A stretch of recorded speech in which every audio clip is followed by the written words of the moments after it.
primeiro, justamente para que você entenda certinho tudo que aconteceu por lá, tá? Me dá aqui o HNT Hipernotícias. O que foi? O Medeiros não aceitou, a Léo, é esse mesmo nome do colega de parlamento? Aléu Machado, PSB, reproduzia em plenário matéria da Folha de São Paulo.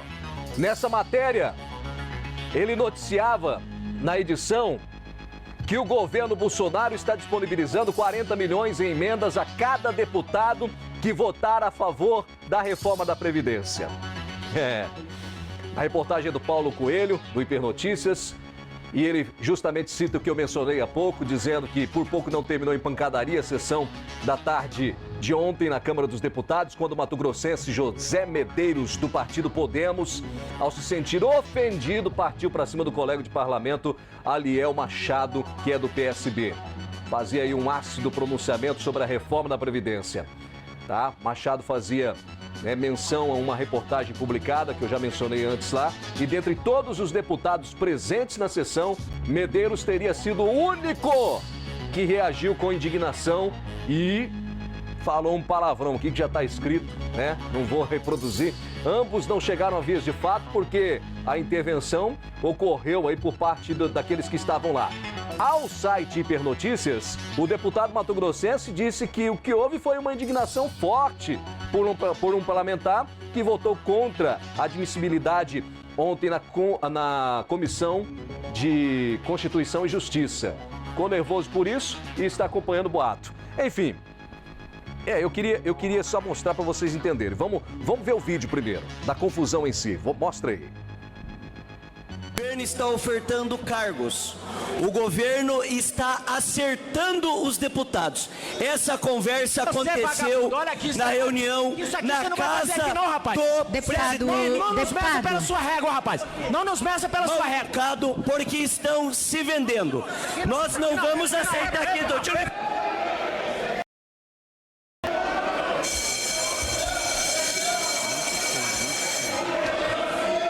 Deputados, peço aqui aos deputados. Momento de tensão, a gente acompanha no plenário da Câmara dos Deputados, devido aos debates em torno da reforma da Previdência, que é o tema que tem tomado a atenção aqui na Câmara dos Deputados já desde o início dessa legislatura. Só. Aí houve um momento mais crítico de toda essa confusão, que é quando o deputado que estava falando lá, o Aliel, menciona e começa a discutir com o mato-grossense Medeiros, quando o Medeiros que vai para cima lá e acaba sendo impedido. Aquele chapeludo lá é o Nelson Barbudo? Nelson Barbudo também interviu ali, evitando que o colega se aproximasse do outro e que ambos entrassem de via de fato. O deputado está na linha? Eu vou conversar nesse momento. Olha só, gente. O deputado federal por Mato Grosso, José Medeiros, está na linha, vai conversar comigo por telefone.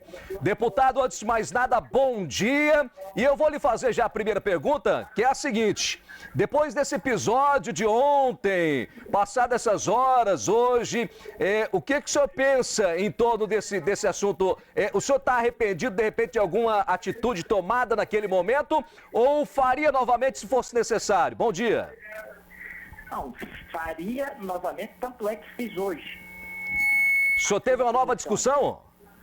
Eu não aceito esse tipo parlamentar que não tem conteúdo para representar o seu Estado, tentar galgar noticiário em detrimento da honra alheia. Uhum. Eu sou uma pessoa que venho da roça. Eu aprendi algumas coisas com meu pai, que é analfabeto. Sim. Você tem que ter um nome, você tem que zelar pelo seu nome. Isso custa muito, isso custa sacrifícios.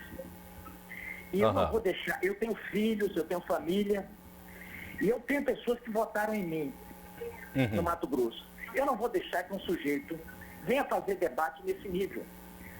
Então, assim, eu falei muito forte com ele mesmo, que ele não pode medir os outros pelo óculos turvo dele. Eu tenho convicção da representação que faço do Estado de Mato Grosso e não aceito simplesmente o sujeito com base em notícia que eu não vou nem falar fake news. Notícia inventada do ouvido do cantor do Galo, porque eu passei o final de semana inteiro fazendo articulação, conversando com os deputados e em momento algum eu falei em dinheiro, em emendas. Então, isso é um absurdo, eu nem fiquei indignado sim e falei mais duro com ele. Agora essa história aí do pessoal falar que eu queria agredir já é conversa. O vídeo mostra bem que eu não... os senhores não chegam a se encontrar ali no meio do parlamento, né, e tal. A gente vê que os ânimos, inclusive nós estamos reproduzindo nesse momento em que eu converso com o senhor, deputado, mas foi exclusivamente pela notícia que ele reproduziu que causou essa maior revolta aí, que o senhor não concorda, é isso, né? Não concordo, porque se eu fosse Deputado, se eu puder falar um pouquinho mais alto só pra gente, eu agradeço. Olha, toda hora, os estagiários da Folha de São Paulo, que a Folha já foi um jornal, hoje é um ajuntamento, até pela questão financeira e outra pelo ódio político. Virou uma espécie de assessoria de comunicação do PT. Então, o que acontece? Se fosse para reproduzir no plenário tudo que esse jornal escreve, metade da bancada deles tinha que estar preso. Porque todo dia sai uma notícia contra eles. Eu não faço o meu mandato, você pode verificar que eu nunca subi na tribuna para xingar ninguém de ladrão, para falar da honra livre, porque é o seguinte, eu acho que já tem a polícia, tem o Ministério Público, a Lava Jato está fazendo esse trabalho direitinho. Agora, eu faço contraponto sim. Quando pessoas que participaram de um governo que tungaram, que acabaram com esse país, vêm dar uma de vestal, aí eu desmascaro.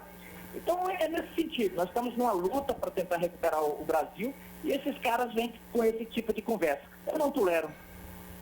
Ô, deputado, eu sei que esse tipo de situação, ela não deveria, mas acaba acontecendo muito dentro da Câmara Federal aí, no Congresso como um todo, tanto na Câmara como no Senado também, né? De chegarem a momentos muito tensos, de quase partirem para vias de fato e tal. Mas o que isso ocorre posterior? O senhor pretende tomar vai ter alguma posição relacionada a isso? É contra o deputado que lhe ofendeu, como o senhor menciona aí? Como é que fica a partir de agora, diante do que foi causado dentro do plenário ali?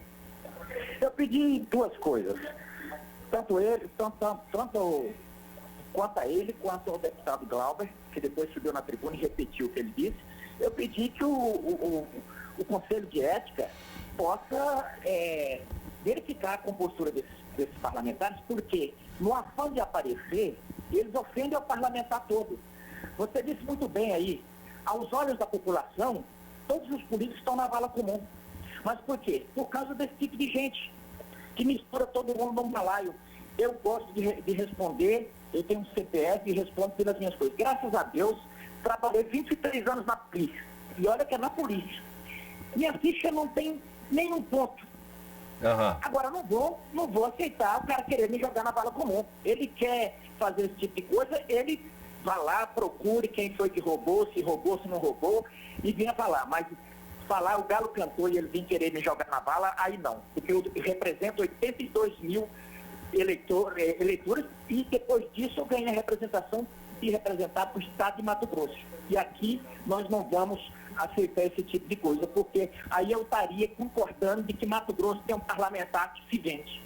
Certo. Ô, deputado, agora uma pergunta mais pontual relacionada ao assunto que era o principal motivo da presença dos senhores ali, que é a reforma da Previdência. O senhor é um dos maiores líderes do governo dentro da casa, né, um dos maiores defensores. Qual que é o posicionamento do senhor em relação a esse projeto? E como é que está o trâmite dele? Olha, nós estamos inclusive aqui agora na comissão especial, acabou de eleger o relator e o presidente. A grande verdade é que esses caras afundaram os fundos de pensão todas, porque já tinham, depois de acabar com a Previdência, acabaram com a Previ, acabaram com a Postales, acabaram com tudo, e não sobrou nada. E agora a gente tem que fazer essa freio de arrumação para que possa continuar dando conta de pagar os atuais aposentados. Então, é um remédio amargo. Estamos aqui agora discutindo, chamando técnicos. A partir do dia 6, nós vamos aqui esmiuçar esse projeto.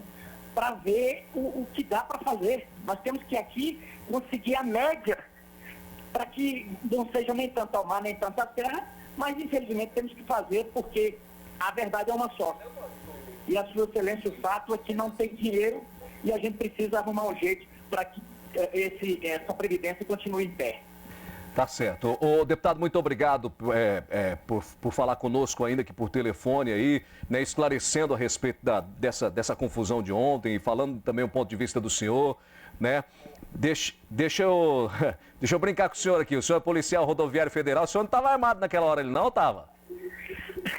Nada, eu já tive muitos embates aqui, e aquilo ali é um embate verbal, debate de ideias, e a gente tem que, quando se trata da honra, Baltazar Graciano dizia, transija sobre tudo, aceite tudo, menos contra a honra, contra a moral. Sabe por quê? Porque isso aí você não constrói mais. A partir do momento que as pessoas não confiarem mais em você, isso aqui não é uma louça, um copo de vidro, nunca mais se restabelece. Então, toda vez que um sujeito se insurge desse tipo contra mim, eu faço indignação, eu me sinto indignado mesmo, porque ele não tem direito de ferir o bem mais valioso que tem, que é isso. Eu poder chegar em casa, olhar para os meus filhos, poder beijar minha filha, e ela não está falando assim, tem um ladrão me beijando. Tá certo. Conversamos com o deputado federal, né, José Medeiros, aí, um dos líderes do governo, e que ontem, né, se envolveu aí nessa confusão verbal com um colega de parlamento por não concordar com o que o colega falava naquele momento.